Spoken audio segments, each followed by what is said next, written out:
Why the most powerful leaders never raise their voice. Ever notice how certain CEOs seem to operate on a different frequency? While everyone scrambles through chaos, they've already made 7 strategic moves before lunch. It's not luck. It's not genius. It's invisible warfare, and you've been sleeping on the battlefield this whole time. Let me tell you something disturbing. Back in 1944, Allied cryptographers cracked Nazi communication codes at Bletchley Park. But instead of using that advantage immediately, they did something twisted. They let certain attacks happen, sacrificed pawns to protect the queen, used the enemy's own intelligence apparatus as a weapon against them. This invisible strategy shortened the war by years, saved countless lives, but nobody saw it happening. They only felt the results. Elite CEOs master this exact art. They don't make noise, don't need applause to validate their moves. While you're fighting for scraps of attention in meetings, they've already repositioned 4 pieces on the corporate chessboard, and by the time you notice, the entire game has shifted. Law 3 of power teaches us, conceal your intentions. This isn't about dishonesty, it's pure strategy. Revealing your plans prematurely is like showing your hand before the river. Card. Masters of silence understand that information is ammunition, and ammunition isn't wasted. There's a fascinating conspiracy theory about Silicon Valley's inner workings. They say the biggest billion-dollar acquisitions weren't decided in boardrooms, but at exclusive dinners, whispered conversations at invite-only gatherings where journalists never penetrate. Deals closed without visible contracts, just handshakes between people who actually run the world. Coincidence? Or maybe that's exactly how real power operates. Know what your biggest mistake is. Thinking you need to speak to exist. While you're posting your achievements, goals, and next moves on social media, the real players are watching, cataloging, weaponizing your own words against you. I knew a CEO with a peculiar ritual. Whenever someone in leadership shared too much during meetings, he'd simply smile and take notes. Months later, he'd use those bits of information as strategic leverage. Not maliciously, but with surgical precision. People thought he had supernatural foresight. He just knew how to listen while others talked too much. Practical action for you. For the next 7 days, practice strategic silence. Before speaking about your plans, projects, or ambitions, pause. Breathe. Ask yourself, does this information strengthen me or expose me? Hold your cards. Observe who talks too much. You'll be shocked by how much power exists in calculated silence. Silent warfare doesn't happen with tanks and explosions. It happens with glances, strategic pauses, and information withheld at precisely the right moment. CEOs dominate this because they understand something fundamental. Whoever controls the narrative controls the outcome. And you? Still playing checkers while they're playing interdimensional poker. If this resonates with you, if you're starting to see the invisible game happening around you, drop the word silence in the comments. Shows you're waking up to this reality. And if this video is making you think differently, hit that like button and subscribe to the channel. The silent war is just beginning. How power players win without ever fighting. There's a dark secret separating average CEOs from the truly ruthless ones. They never engage in direct conflict, ever. While you're burning energy arguing, defending viewpoints, or proving you're right, they've already won the war without firing a single shot. Let me tell you about a fascinating case from 1812. When Napoleon invaded Russia with the largest army Europe had ever seen, the Russians did something counterintuitive. They retreated, burned their own cities, destroyed their own supplies, refused direct battle. Napoleon kept advancing, thinking he was winning. By the time he reached Moscow, winter arrived, supply lines collapsed, and his grand army destroyed itself chasing ghosts across frozen wastelands. Modern CEOs are masters of this same strategy. They don't destroy competitors by confronting them. They create conditions where competitors destroy themselves, manipulate the environment, reposition variables, and watch chaos unfold while sipping coffee. Law 15 of power is clear. Crush your enemy totally. But here's the twisted trick nobody tells you.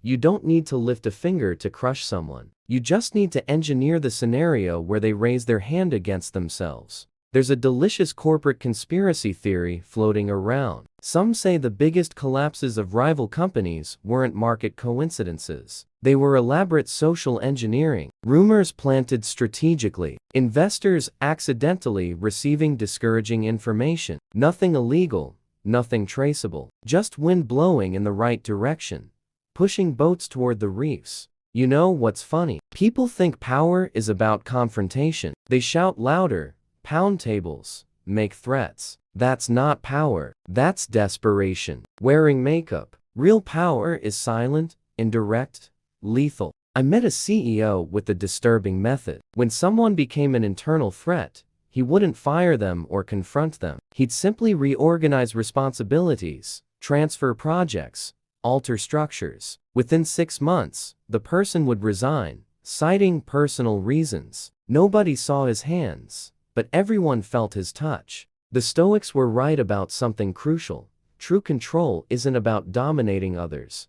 It's about dominating circumstances. You don't need to be stronger than your opponent. You need to be smarter than the system where they operate. Practical action for you. Identify a current obstacle in your life, professional or personal. Now stop thinking about how to defeat it directly. Ask yourself, how can I change the conditions around this obstacle so it dissolves on its own? What variables can I manipulate without direct confrontation? Start thinking like an environmental engineer, a trench warrior. Silent warfare doesn't celebrate public victories. It collects inevitable outcomes. While your enemies think they're fighting against you, they're actually fighting against circumstances you orchestrated, and the macabre beauty of it, they'll never know. If you're beginning to understand that the real game happens between the lines, drop the word indirect in the comments. And if this content is expanding your strategic vision, leave that like and share with someone who needs to wake up to this reality. We still have much to explore.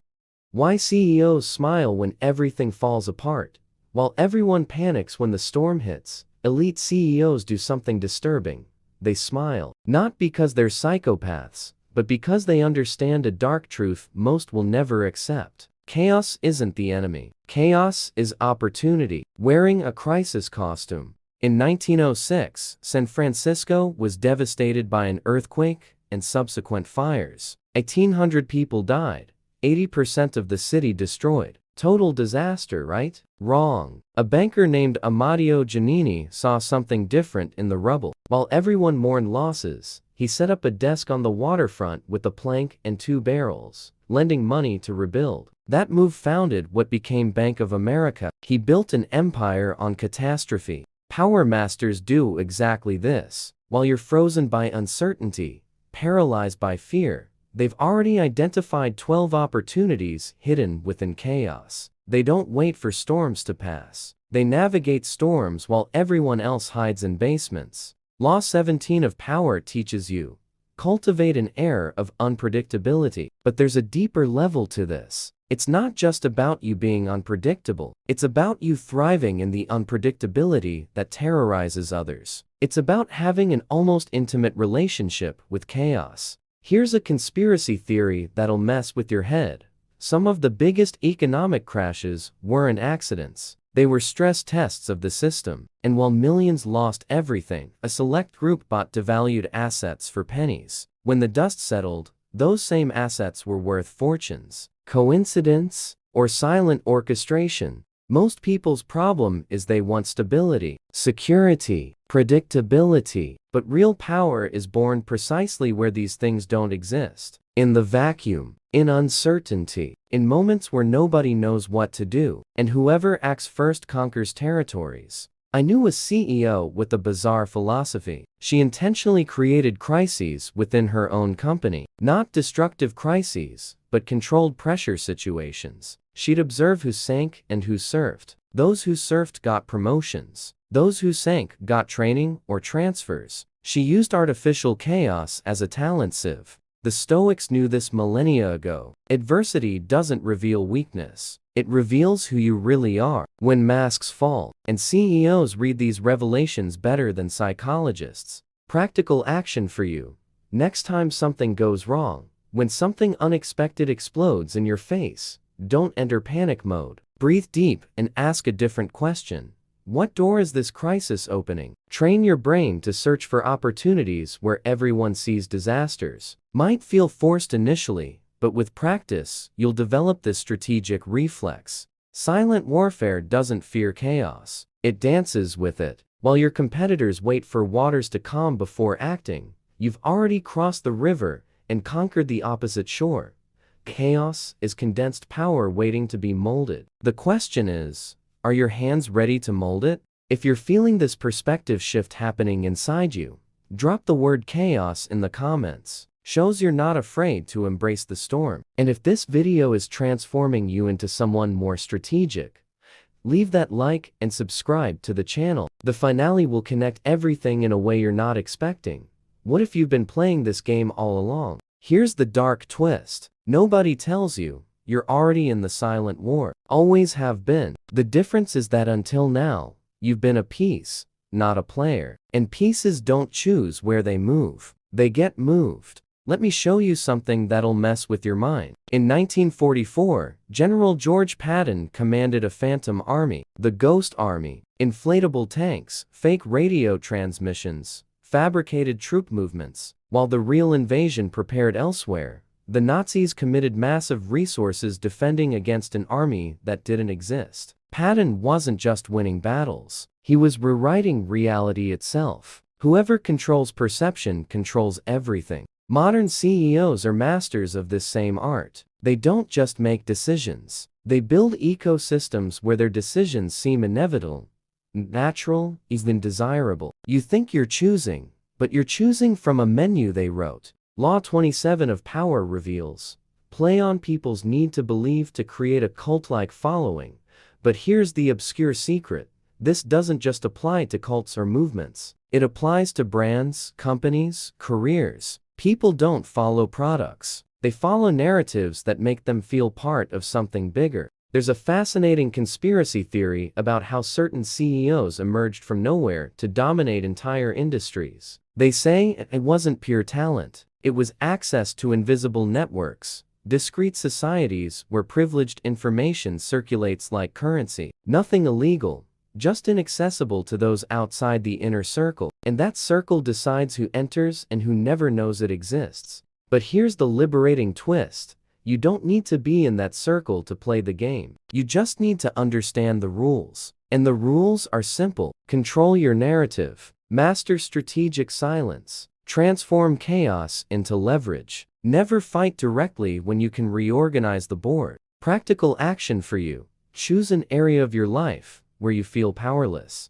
Now rewrite the narrative. You're not a victim of circumstances. You're an architect of realities. Start small. Change one conversation. Reposition one perception. Observe how small narrative shifts create giant waves in results. This is your initiation into silent warfare. The Stoics had a disturbing practice, memento mori, remembering death. Not to depress, but to awaken. Every day you waste waiting for permission to play the game is a day power masters consolidate positions. They're not waiting. Why are you? Silent warfare has no neutrality. You're either player or piece, strategist or statistic. And the decision isn't philosophical. It's practical. It starts now with the next thought, the next conversation, the next choice. CEOs dominate this art because they understand something most refuse.